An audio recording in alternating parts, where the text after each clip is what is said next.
My name is Forester Randlett, and I am the author and illustrator of two titles at Primal Paper, Dogs and Sailors, which is currently running, and Marshall Graves, which begins this year. I'm also the colorist for Red Knight, and I've done some illustrations for the ends. Nice. Dogs and Sailors is a detective noir-themed comic set in Norfolk during World War II, and it's about two characters, a 24-year-old male who tries to get into the Army and is rejected, and he grew up reading the pulp magazines and The Shadow and the movies with James Cagney and Humphrey Bogart, and he decides to try and become a private eye. And he's kind of in a dysfunctional off and on relationship with a bar owner who has a degree in aviation mechanics and has recently joined the Navy. And a little bit of a jealousy factor in that he takes it the wrong way that his girlfriend is actually doing something. Well, she's not his steady girlfriend. He takes it the wrong way that the girl is doing something for the war effort, and he's not. So he kind of overcompensates by getting himself into dangerous situations. That's awesome. Dude sounds like a cool kind of guy. Yeah, he's very idealistic and almost naively so, really taking that, the propaganda posters message to heart. And because he's not in the military and he's new to trying to be a private eye, so he has no police experience or anything, he's not really jaded yet. He still has that optimism. Marshall Graves is a Western-styled comic set in Norfolk during the Civil War Reconstruction, during the period where the city was under martial law and it had a lot of potential race problems. There were some riots in April of '66, and the riots that occurred in real life in the story prompts the Yankee commander overseeing the occupation to recruit a U.S. Marshal. And he picks a guy named Marion Graves, who is 31, who was basically a nurse/medic in the Civil War, and he selects a guy who didn't fight for either side, as hoping that somebody that the people will respect. Because he was a medic in the war and didn't fight, he's got a brand of a letter C on the side of his face where some military guys held him down and branded a coward's emblem on his face. And so there's kind of an irony of this really brave, basically Wild West character, but in the East, but he's got a coward's C on his face. And he's receiving tutelage from an old Texas Ranger who has actually come to Norfolk to track down his ne'er-do-well son who murdered somebody in Texas. But the other characters don't yet know why the old Ranger is actually in Norfolk.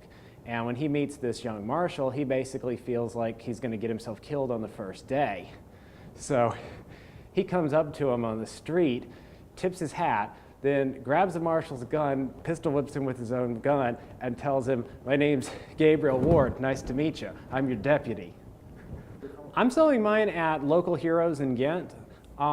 They take care of getting them to the other stores. I think it's Atlantis in Ocean View, Comic Kings in Virginia Beach. Yeah, I was oblivious to the fact that they were even doing anything. This would have been in 2012, and I was sitting outside a coffee shop, and I was working on my comic, and somebody walked by and said, "Oh, are you one of the Red Knight guys?" And I'd never even heard of this. And I'm like, "No, what's that?" And they're like, "Well, it's a local comic, that's set in Norfolk." And of course, my internal reaction is, darn, because I thought I was the first, but I was actually the second to come up with the idea of using Norfolk as a setting. And so about a couple months later or so, Justin Cristelli had put some advertisement cards at the coffee shop. And so when I saw those, I found the Facebook page, and I wasn't ever originally trying to get involved. I had bought his comic and I thought it was cool, and I did a page of fan art just for kicks.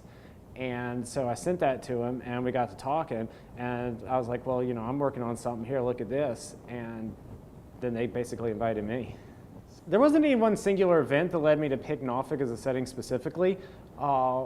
Originally, my noir title was going to be set in an imaginary city called New Bristol, which was going to be a pun on Bristol board, the paper you draw on. And I was researching the time period, and I'd always been interested in local history. And so as I was reading about the period, and I was reading about local things, for a while I thought about setting it in a fictional town that was basically Norfolk but called something else, kind of the way, you know, Gotham City is New York. And then it kind of dawned on me, why do that? Just call it Norfolk.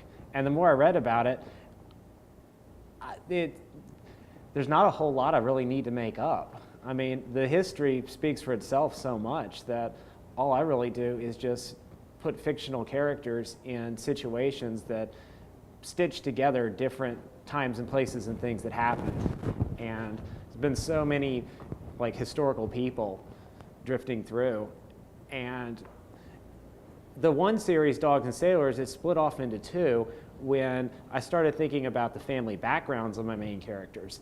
And so the female character in the story, Lila, her father was born during the race riot in 1866.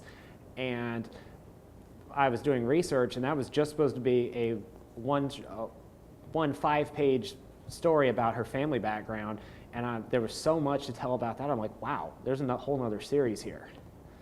And so originally I was going to call it Dogs and Sailors Martial Law, but then I thought that the series was strong enough on its own without connecting it.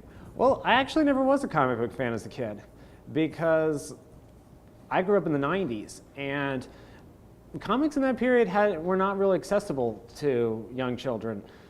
There were a lot of long, ongoing continuities, a lot of history and baggage, and I remember looking at some comics when I think I was about 6 or 7, and I remember, I think it was like Superman was like punching somebody, and he had like blood spattered on his face, and Lois was pulling him back saying, "Superman, no, you're killing him."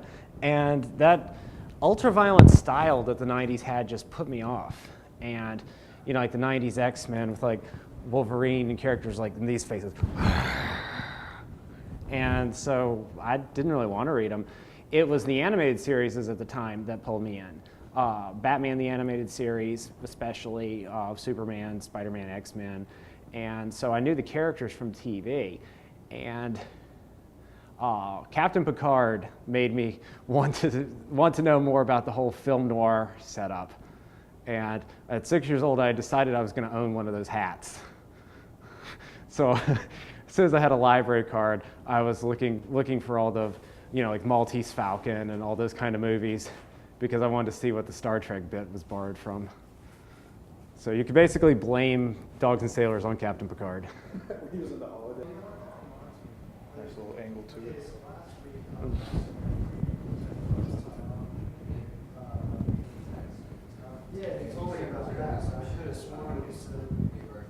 Right there? Yes, has like the wood panels on it. Yep, 37 Ford Woody.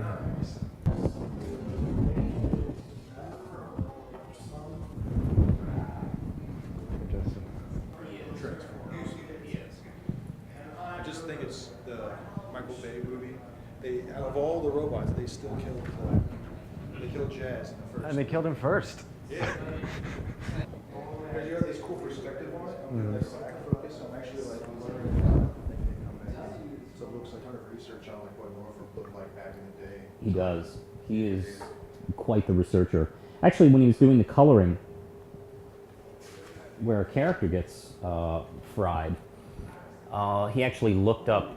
Yeah. He actually, when he was coloring this, he actually looked up. I think the card is worse because I was 10 years old and I was not oblivious to the damn card. Yeah, the card is kind of really. That was already a cliched joke that no one laughed anymore. By '90.